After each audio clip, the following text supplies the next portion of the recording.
लोकशाहीच्या सगळ्यात मोठ्या उत्सवाला सुरुवात झाली आहे। विधानसभा निवडणुकीचं मतदान प्रक्रिया आज पार पडत आहेत।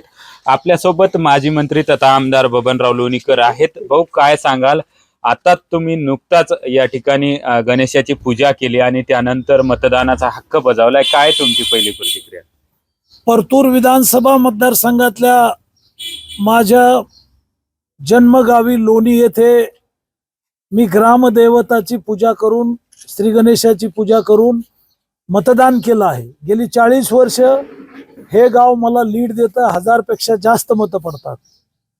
या विधानसभा मतदारसंघात आमदार म्हणून गेली 25 वर्ष मी विकासाची कामं केलेली आहेत। मला 8व्यांदा तिकीट मिळालेलं आहे। मंत्री झाल्यानंतर 4700 कोटी रुपयाची कामं या मतदारसंघामध्ये मी केली। आता 3000 कोटी रुपयाची कामं या 5 वर्षात केलीत। प्रत्येक गावाला डांबरीकरणाचा रस्ता, सिमेंटचा रस्ता, सांस्कृतिक सभागृह, शाळा खोल्या, ग्रामपंचायती, इमारती आणि 300 गावामध्ये फिल्टरच्या पाण्याची योजना आणलेली आहे। त्यापैकी 200 गावामध्ये आज लोक फिल्टरचं पाणी पितात। त्यामुळे या विधानसभा मतदारसंघात माझा 25,000 पेक्षा जास्त मतानं विजय होईल।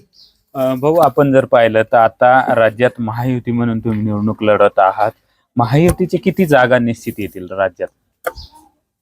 महाराष्ट्रामध्ये विकासाच्या मुद्द्यावर राज्याचे मुख्यमंत्री, उपमुख्यमंत्री देवेंद्रजी फडणवीस आणि सरकारनं शेतकऱ्यांचा सातबारा कोरा केलेला आहे।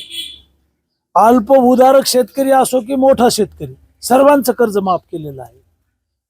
मागचं थकलेलं विजेचं बिल माफ केलेलं आहे आणि भविष्यात पुढचे 5 वर्ष 100% सरकार येईल आणि शेतकऱ्यांच्या शेतीपंपाची वीज मोफत केलेली आहे। त्यामुळं मोठे निर्णय सरकारने घेतलेले आहेत।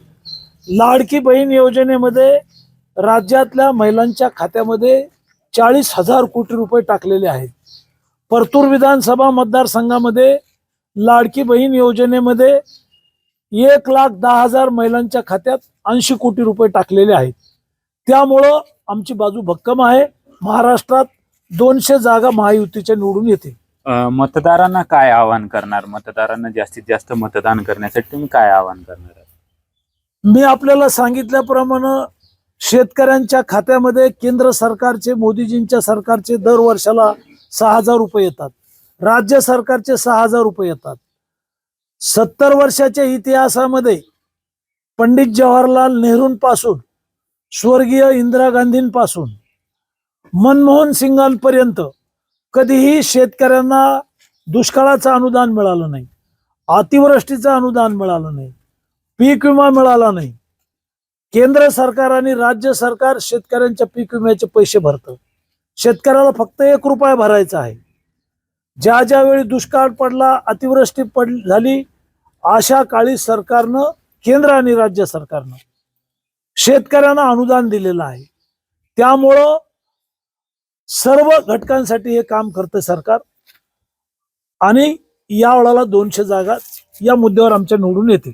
निश्चितच आपण जर पाहिलं तर या वेळेला राज्यात 200 जागा निवडून येतील आणि 25,000 पेक्षा जास्त मताच्या लीडने निवडून येईल असा विश्वास आमदार बबनराव लोणीकर यांनी व्यक्त केला आहे। सुधाकर जाधव, लोकशाही मराठी, लोणी, जालना।